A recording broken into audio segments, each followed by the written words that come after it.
Rabu 14 Februari 2024 bersama jutaan masyarakat di seluruh wilayah Indonesia, warga di sekitar IKN Nusantara juga mengikuti pemilu dan pilpres tahun 2024. Sayangnya, pemilu tahun 2024 bukanlah pesta demokrasi bagi warga yang memperjuangkan keadilan atas tanahnya akibat terdampak proyek pembangunan IKN Nusantara. Warga di IKN Nusantara masih resah karena mereka hanya menunggu waktu tersingkir dari tanah kelahiran mereka dan sulit berharap dari hasil pemilu tahun 2024 ini akan mengubah nasib mereka. Warga di sekitar IKN Nusantara mengaku tak bisa berharap banyak bahwa hak pilih yang mereka salurkan di kotak suara akan berbalik dengan didengarnya suara itu untuk mendapat keadilan. Salah satu warga suku Balik di Kampung Lama Sepaku, Penajam Pasar Utara, Pandi mengatakan, itu pesta demokrasi untuk mereka yang senang, tapi untuk mereka yang sakit, merasa terzolimi. Ketika pembangunan istana negara dan gedung-gedung pemerintahan lainnya digencarkan di kawasan inti pusat pemerintahan KIPP Nusantara, sebagian masyarakat terancam terusir dari kampung mereka. Sebaliknya, bagi mereka yang merasakan berkah ekonomi dari pembangunan IKN, pemilu kali ini terasa penting untuk mempertegas keberlanjutan megaproyek ini, seperti dikutip dari Bu NK Altem.co dari Kompas.com. BBC News Indonesia menemui sejumlah masyarakat yang terdampak hingga pekerja proyek soal bagaimana mereka memaknai pemilu pertama yang digelar sejak ada proyek IKN. Tolong disejahterakan semuanya Syarariah, salah satu warga Desa Bumi Harapan, Penajam Pasar Utara, mengaku tidak berharap banyak dari pemilu tahun 2024. Keluarga Syarariah tinggal menunggu waktu untuk tersingkir dari tanah kelahiran mereka, sebab lokasinya masuk dalam kawasan inti pusat pemerintahan KIPP IKN. Dalam beberapa tahun ke depan, rumah Syarariah akan berganti menjadi jalan raya yang lebar sebagai akses menuju IKN. Keresahan akan tersingkir dari tanah itu terus menghantuinya. Namun ketika melihat visi misi para kandidat sulit, baginya meyakini situasi yang dia hadapi akan membaik. Saya pikir dari ketiga capres itu, hampir tidak ada yang memperhatikan masyarakat terdampak IKN, kata Syarariah ketika ditemui di rumahnya, Minggu 11 Desember. Dari tiga capres itu, ada yang tidak mau melanjutkan IKN. Salah satunya memikirkan industrinya sendiri, dan yang satunya lagi ndak tahulah, tuturnya. Sejak pembangunan proyek IKN kian gencar dalam beberapa tahun terakhir, Syarariah sudah tidak pernah lagi menghirup udara bersih.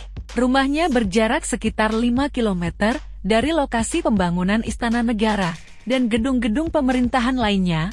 Jalan di depan rumahnya, yang dulu jarang dilintasi kendaraan, kini menjadi jalur utama truk-truk pengangkut material bangunan dan menyisakan debu yang tidak ada habisnya. Dia juga harus berpacu dengan truk-truk itu setiap kali mengendarai motor untuk mengantar anaknya ke sekolah. Kami ini ibarat hidup di sini ini terancam. Nyawa bisa hilang, kesehatan tidak sehat, kata Syarariah ketika ditemui di rumahnya oleh BBC News Indonesia pada Minggu 11 Februari, sekitar 3,5 tahun lalu, ketika kabar bahwa ibu kota negara akan pindah ke Penajam Pasar Utara. Syarariah termasuk salah satu yang menyambut rencana itu. Dalam bayangannya, dia akan merasakan menjadi warga ibu kota.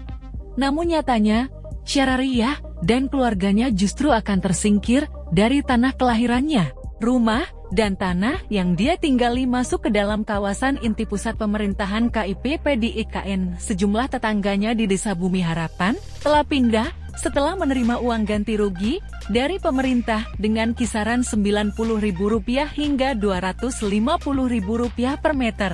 Sementara, harga tanah di sekitar wilayah IKN telah melonjak hingga di atas Rp1 juta per meter. Syarariah memang belum menerima surat penawaran atas tanahnya, akan tetapi, dia tinggal menunggu waktu.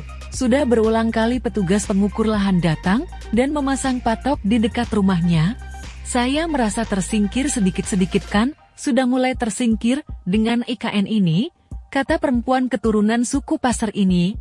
Syarariah mengaku tidak menolak kehadiran IKN. Bahkan dia menyebut mega proyek ini jangan sampai mangkrak di era pemerintahan yang baru nanti.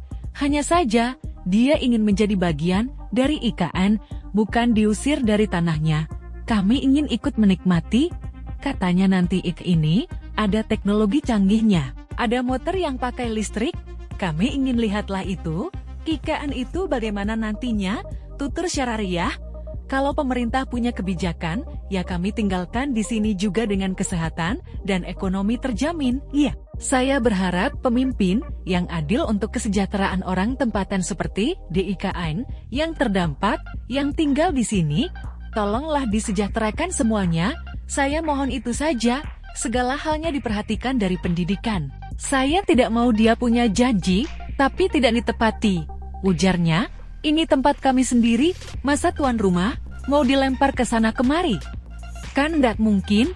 Mudah-mudahan mata pemerintah terbuka. Pandi dan istrinya, Syamsiah, adalah salah satu di antara segelintir orang yang masih getol memperjuangkan pengakuan atas hak-hak masyarakat adat yang terdampak proyek IKN. Ketika ditemui pada Minggu 11 Februari, Pandi bercerita bahwa rumahnya nyaris masuk ke dalam area normalisasi Sungai Sepaku. Sungai yang berada persis di belakang rumahnya itu akan diperlebar dan dibangun tanggul untuk mengendalikan banjir di wilayah IKN. Pandi kemudian memprotes batas normalisasi itu, sebab itu berarti rumahnya akan tergusur. Alhasil, patok pembatas itu bergeser ke belakang rumahnya, tetapi itu tidak serta-merta membuat Pandi lega. Kekhawatiran bahwa dia dapat tergusur kapan saja masih menghantui Pandi dan istrinya, Syamsiah. Apalagi, sebagai masyarakat adat dari suku Balik, dia tidak memiliki sertifikat kepemilikan di tanah yang dia tinggali. Di sini, saya berbuat untuk anak cucu saya ke depan. Karena kalau saya tidak berbuat, saya akan meninggalkan anak cucu saya jadi sampah pemerintah, kata Pandi kepada BBC News Indonesia. Kalau mereka tidak punya legalitas, begitu datang aparat, digusur. Disinilah kami melawan ketidakadilan itu. Kami warga negara Indonesia, kami punya hak yang sama, sambung dia. Namun sejauh ini, tanggapan yang mereka dapat baru sebatas janji-janji tanpa hitam di atas putih. Ketika pemilu semestinya menjadi ruang bagi harapan baru, Pandi justru merasa harapan itu sangat tipis. Siapa yang bisa menjamin kami ke depan? Saya belum tahu siapa. Dari ketiga calon ini, saya melihat dari debat di media, banyak yang lebih memikirkan kepentingan pribadi, bukan untuk kepentingan rakyat, kata Pandi. Dia menyadari bahwa hak masyarakat adat sempat disinggung oleh salah satu pasangan calon, namun masih sedikit sekali dan tidak menggambarkan komitmen atau jaminan bahwa situasinya akan lebih baik untuk mereka. Keraguan yang dirasakan Pandi adalah hasil dari ketidakadilan yang dia hadapi di tanahnya sendiri ketika megaproyek IKN datang dalam beberapa tahun terakhir. Begitu pula ketika dia melihat pola serupa juga terjadi di Rempang, Wadas, dan tempat-tempat pembangunan proyek strategis nasional lainnya. Saya sulit mempercayai sekarang hampir semua pejabat pemerintah itu, kata Pandi yang kemudian menghentikan kata-katanya. Ketika ditanya apa yang dia maksud, dia mengatakan, tidak berani menjawab. Pandi mengaku lelah berjuang, namun dia tidak akan berhenti sampai ajal menjemput. Suatu saat nanti, mudah-mudahan mata hati pemerintah terbuka, ujarnya. Suara kami diminta, tapi kami tidak didengarkan. Sementara itu, Syamsiah tak kuasa menahan tangis ketika membayangkan bahwa suatu hari nanti, makam leluhur mereka akan hilang dan anak-anak mereka akan terusir dari tanah sendiri. Kalau masalah kampung kami ini mau dilestarikan, dijadikan wisata kampung adat. Tapi itu kan baru katanya. Kami belum yakin. Pemerintah ini hanya katanya-katanya, tutur Syamsiah. Kami ndak minta banyak, kami ndak pernah merampas hak orang. Ini kan tanah orang tua kami, nenek moyang kami yang kami pertahankan. Yeah. Namun apa yang diharapkan Pandi dan Syamsiah belum juga terwujud. Terkadang, dia mengaku lelah berjuang, meski semangat itu kemudian timbul lagi lantaran khawatir dengan masa depan anak-anaknya.